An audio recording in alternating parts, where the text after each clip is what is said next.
ইসলামের উপরেই রাজি, কিন্তু মুসলিম হয়েও যারা ইসলাম চিনে না, ইসলাম বুঝে না, তাদের হালত কি হবে? মুসলিম হিসাবে জন্ম, কিন্তু ইসলাম ধর্মের কোন বিধান সম্পর্কে তার জ্ঞান নাই। এ কারণেই কবরেও কিন্তু প্রথম প্রশ্ন করা হবে মান রাব্বুকা, দ্বিতীয় প্রশ্নই করা হবে মা দীনুকা, তোমার ধর্ম কি? সন্তানকে যে ধর্ম না শিখায়, এ সন্তান তার ধর্ম যে ইসলাম এটা বলবে কিভাবে? ধর্মের পরিপূর্ণতা। ইহুদিরা বলে, ওমর এই আয়াত যেদিন নাজিল হয়েছে তোমাদের, এই আয়াত যদি আমাদের তাওরাতে থাকতো তো এই আয়াতের নাজিলের দিবসকে আমরা নিজেদের জন্য ঈদের দিন বানায় নিতাম। কিন্তু ইহুদিরা আমাদের ধর্মের মর্যাদা বুঝে, একটি আয়াতের মর্যাদা বুঝে, তারা আয়াত নাজিলের দিনকে ঈদের দিন বানাইতে চায়।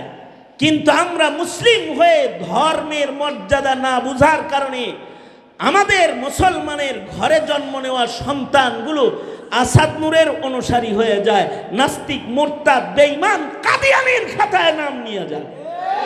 কিসের কারণে নিয়ে যায়? ধর্ম না শিখার কারণে নিয়ে যায়।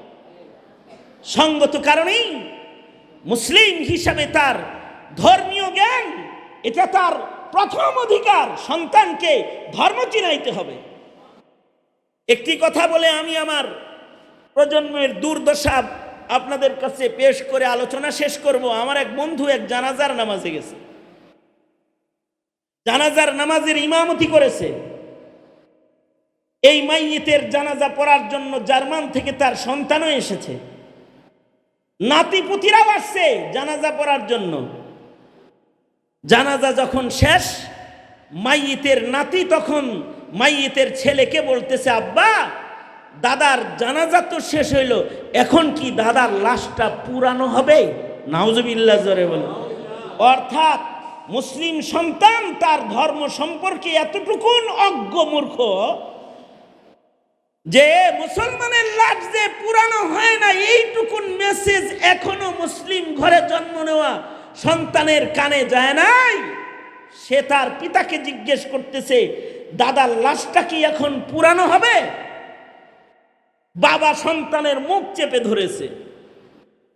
যিনি জানাজা পড়াইছে তিনি বললেন, বাবা আমাদের লাশ পুরানো হয় না, আমাদের লাশকে আল্লাহর জান্নাতের বিছনায় জান্নাতে শুয়ায় দেওয়া হয় কবরের ভেতরে। মুমিনের লাশ জান্নাতের বিছানায় শোয়ানো হয়। কিন্তু এই জান্নাত কি জিনিস তাও সে জানে না,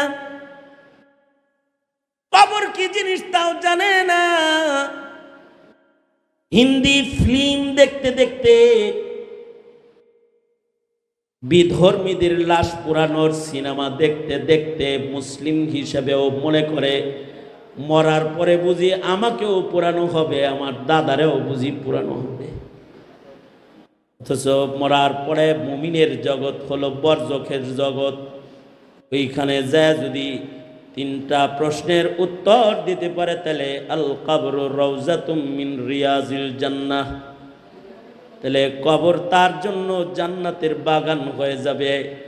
যে প্রশ্নগুলোর উত্তর করলে কবর জান্নাত হয়ে যায়, তার ভেতরে একটা প্রশ্ন হলো মা দীনুকা, বলো হে বান্দা তোমার ধর্মের নাম কি? যদি মুখ দিয়ে বাইর হয় ধর্মের নাম ইসলাম, কবরের আযাব থেকে বাঁচা সম্ভব হয়ে যাবে। এখন এই ধর্ম কর্ম চিনবে, পড়বে, আমল করবে, এটার জন্যই তো দরকার মাদারিস, মাদ্রাসা। মাদ্রাসা ব্যাঙের ছাতা নয়, মাদ্রাসা হলো দ্বীনের কেন্দ্র, দুর্গ, যেখানে মুমিনকে মুমিন বানানো হয়, মুসলিমকে মুসলিম বানানো হয়। ঠিক কিনা বলেন? মুসলিম বানানো হয়। সে মাদ্রাসাটা যত ছোটই হোক না কেন। সুতরাং মাওলানাকে ধন্যবাদ জানাই। এই ছোট্ট পরিসরেও মাদ্রাসায় ছাত্র জায়গা হয় না, শেষ পর্যন্ত মাদ্রাসার নিজস্ব জমিতে কিছু ছেলে রাখতে হয়, এখানে কিছু ছেলে রাখতে হয়। আপনারা তাদের পাশে দাঁড়ায়েন, সন্তানের ধর্ম শিক্ষাকে সংরক্ষণ করুন, প্রজন্মকে ধর্ম শিখান, দিন শিখান, প্রজন্ম কবরের আযাব থেকে বেঁচে যাবে, দোজখের আগুন থেকে বেঁচে যাবে। তৈয়ার আছি না ইনশাআল্লাহ? তো মাদ্রাসার পক্ষে থাকবেন না বিপক্ষে থাকবেন? তাহলে বলেন, মনে থাকবে তো ইনশাআল্লাহ? এই মাদ্রাসাকে দেখভাল করবেন। এই কথাটাই মুখতাসার মেসেজের মাধ্যমে আজকে দিয়ে গেলাম। আল্লাহ তাআলা আমাদের সবাইকে কবুল মঞ্জুর করুক। প্রচণ্ড গরমের ভেতরে যারা এই গোলাম নাদানের দুটি কথা শুনতে এখানে এসে পড়েছিলেন, তাদেরকে মুবারকবাদ জানাই। তাদের ধর্মীয় জিন্দিগির উত্তরোত্তর উন্নতি কামনা করি। আমি আমার কথা গুটিয়ে নিচ্ছি। আল্লাহ তাআলা এই মাদ্রাসাকে কবুল মঞ্জুর করেন, আমাদেরকে আল্লাহ তাআলা কবুল মঞ্জুর করেন। ওলামায়ে দ্বীন যারা এসেছেন তাদেরকেও আল্লাহ তাআলা কবুল মঞ্জুর করেন। আমাদের প্রজন্ম, আগামীর প্রজন্ম সন্তানগুলোকে আল্লাহ তাআলা নেককার, পরহেজগার, আল্লাহ ভীরু, খুদা ভীরু মুমিন হিসাবে, ধর্মীয় অনুশীলনকারী সন্তান হিসেবে আমাদের প্রজন্মকে আল্লাহ তাআলা কবুল করুক।